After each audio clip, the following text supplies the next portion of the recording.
Mister rapid உலகில் விரும்பிய ஒன்று இருந்தால் அது சாலட். சாலட் எடுப்பதற்காக எதையும் செய்வார். சரி, ஒருநாள் மிஸ்டர் ராபிட் சாலையில் குதித்துக் கொண்டிருந்தார்.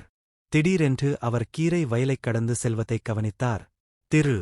முயல் தனது வாழ்நாளில் இவ்வளவு சாலட்டை பார்த்ததில்லை. அவன் பார்த்த வரையில் கீரை வரிசையாக இருந்தது. மேலும் மிஸ்டர் ராபிட்டிற்கும் அந்த வரிசைகளுக்கும் வரிசைகளுக்கும் வரிசைகளுக்கும் வரிசைகளுக்கும் கீரைக்கும் இடையில் நின்றது ஒரு கம்பி வேலி மட்டுமே. மிஸ்டர் ராபிட் ஒரு நிமிடம் வேலிக்கு அருகில் குதித்து கீரைக்குச் செல்வதற்கான சிறந்த வழியை தீர்மானிக்க முயன்றார். அவர் வேலியைப் பார்த்தார். அவர் குதிக்க முடியாத அளவுக்கு அது மிகவும் உயரமானது என்று தெரிந்தது. அவர் தரையைப் பார்த்தார் மற்றும் ஒரு கணம் ஒரு குழி தோண்டுவது பற்றி யோசித்தார். நிலைமையை சிந்திக்க வேண்டும். ஒரு சிறுமி சாலையின் குறுக்கே நடந்து கீரைத் தோட்டத்தின் கேட்டைத் திறந்து உள்ளே செல்வதற்கு முன்பு அவர் அங்கு நீண்ட நேரம் உட்காரவில்லை. சரியானது, திரு. முயல் கூச்சலிட்டார். நான் நாளை அதே நேரத்தில் இந்த இடத்திற்கு வருவேன். மேலும் சிறுமி மீண்டும் இங்கு இருந்தால் எனக்காக கதவைத் திறக்கும்படி அவளிடம் கேட்டுக்கொள்கிறேன் என்று அவர் தீர்மானித்தார். மறுநாள் மிஸ்டர் ராபிட் சிறுமிக்காக வாயிலில் அமர்ந்து காத்திருந்தார். சிறிது நேரம் கழித்து அவள் காட்டை விட்டு வெளியே வந்தாள். காலை வணக்கம், சிறுமி. முயல் அவளிடம் துள்ளியது. காலை வணக்கம், மிஸ்டர் முயல் டோட். என்னை வயலுக்கு அனுமதிக்கச் சொல்லுங்கள் என்று அந்த விவசாயி என்னிடம் கூறினார் டோட். ஓ, நிச்சயமாக, மிஸ்டர் முயல், சிறுமி சொன்னாள். அவள் கேட்டைத் திறந்தாள். திரு. முயல் குதித்தார்.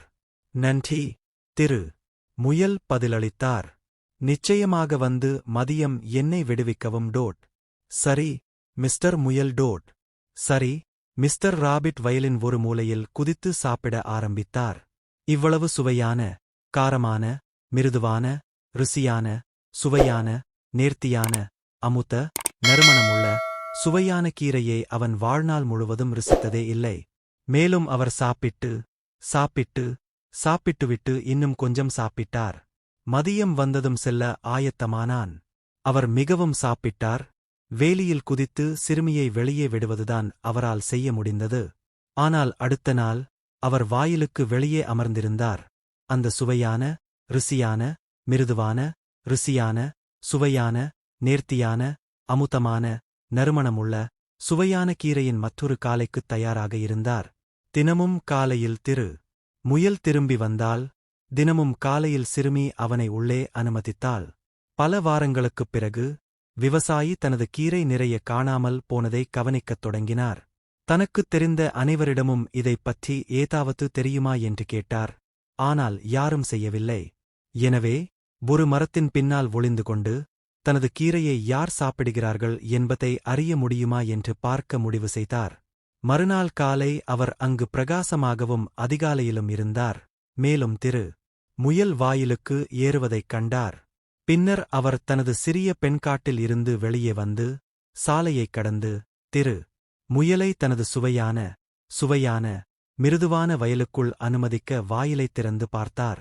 ரம்மியமான, சுவையான, நேர்த்தியான, அமுத, தேன், என் கீரை. விவசாயி கோபமடைந்தார். ஆனால் அவரது சிறுமி மீது இல்லை. திரு. முயல் அவளை ஏமாற்றிவிட்டதை அவன் அறிந்திருந்தான். அவன் முயலின் மீது கோபமாக இருந்தான். மிஸ்டர் ராபிட் கீரை சாப்பிடுவதில் மும்முரமாக இருப்பதை உறுதி செய்யும் வரை அவர் காத்திருந்தார். பிறகு பதுங்கி வயலுக்குச் சென்றான். மிஸ்டர் ராபிட் தனது கீரை சாப்பிடும் நாட்கள் கிட்டத்தட்ட முடிந்துவிட்டதை அறிந்திருக்கவில்லை. அந்த கீரையை ரசிப்பதில் மிகவும் பிஸியாக இருந்தார். Chomp chomp chomp. அவர் மிக வேகமாக சாப்பிட்டுக் கொண்டிருந்தார். அவர் விவசாயியின் பேச்சைக் கேட்கவில்லை. யாரோ அவரைக் கழுத்தை வளைத்துப் பிடித்துக் கொண்டு, நான் உன்னைப் பெற்றேன், மிஸ்டர் முயல். நான் உன்னைப் பெற்றேன். விவசாயி சிரித்தான். நீ என் கீரை முழுவதையும் தின்ன முயன்றாய். ஆனால் நான் உன்னைப் பிடித்துவிட்டேன். நான் உனக்கு ஒரு நல்ல பாடம் சொல்லப் போகிறேன், மிஸ்டர் முயல். விவசாயி திரு. முயலை ஒரு பெரிய மரத்திற்கு அழைத்துச் சென்றார். அங்கு அவர் தனது ஒரு காலில் கயிற்றைக் கட்டி கயிற்றின் மறுமுனையை மரத்தின் ஒரு உறுப்பில் கட்டினார். அங்கே ஏழை திரு. முயல் காற்றின் நடுவில் ஒரு காலால் தொங்கிக் கொண்டு முன்னும் பின்னுமாக ஆடிக்கொண்டிருந்தது. நான் உன்னை சிறிது நேரம் அங்கேயே விட்டுவிடப் போகிறேன், மிஸ்டர் முயல். அது உங்களுக்கு பாடம் புகட்ட வேண்டும். திருமுயலை முன்னும் பின்னுமாக ஆடிவிட்டு விவசாயி சென்றுவிட்டார். வேறு எவரும் காற்றின் நடுவில் ஒரு காலால் தொங்குவதற்கு பயந்திருப்பார்கள். ஆனால் மிஸ்டர் ராபிட் அல்ல. ஏற்கனவே எப்படி இறங்கப் போகிறார் என்று யோசித்துக் கொண்டிருந்தான். அவர் யோசித்து முன்னும் பின்னுமாக ஆடிக்கொண்டிருந்தார். அவர் மிகவும் கடினமாக யோசித்துக் கொண்டிருந்தார். கரடி சாலையில் நடந்து செல்வதை அவர் கவனிக்கவில்லை. மிஸ்டர் பியர் நிமிர்ந்து பார்த்தார்.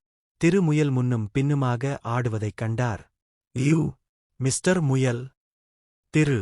முயல் மிகவும் கடினமாக யோசித்தும் அவர் கேட்கவில்லை. முயல்.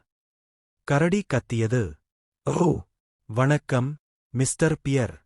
இன்று காலை எப்படி இருக்கிறீர்கள்? முயல் சொன்னது. சரி, நன்றாக. மிஸ்டர் ராபிட் எப்படி இருக்கிறீர்கள்? ஓ, நன்றாக இருக்கிறது. நன்றாக இருக்கிறது. நான் அதை எளிதாக எடுத்துக்கொள்கிறேன். முயல். அது என்ன, மிஸ்டர் பியர்? நீங்கள் அங்கு என்ன செய்கிறீர்கள் என்று சொல்ல முடியுமா? உங்களால் சொல்ல முடியவில்லையா, மிஸ்டர் பியர்? முயல் கூறினார். நான் ஓய்வெடுத்து கொண்டிருக்கிறேன். ஓய்வெடுக்கிறதா? ஆம். மிஸ்டர் பியர் தலையை சொரிந்தார். உங்கள் கால்களில் ஒன்று அந்தக் கிளையுடன் பிணைக்கப்பட்டுள்ளது போல் தெரிகிறது. அது சரி, மிஸ்டர் பியர். அதுவே ஓய்வுக்கான புதிய வழி. இது? என்று கரடி கேட்டார். ஆம், அதுதான், என்றார் முயல். இது படுக்கையில் ஓய்வெடுப்பதை விட மிகவும் வசதியானது. நான் அதை முயற்சித்தால் நீங்கள் கவலைப்பட மாட்டீர்கள், மிஸ்டர் ராபிட். முயல் ஒரு நிமிடம் யோசித்தார். சரி, எனக்கு தெரியாது, மிஸ்டர் பியர். அட, தயவு செய்து, மிஸ்டர் முயல்.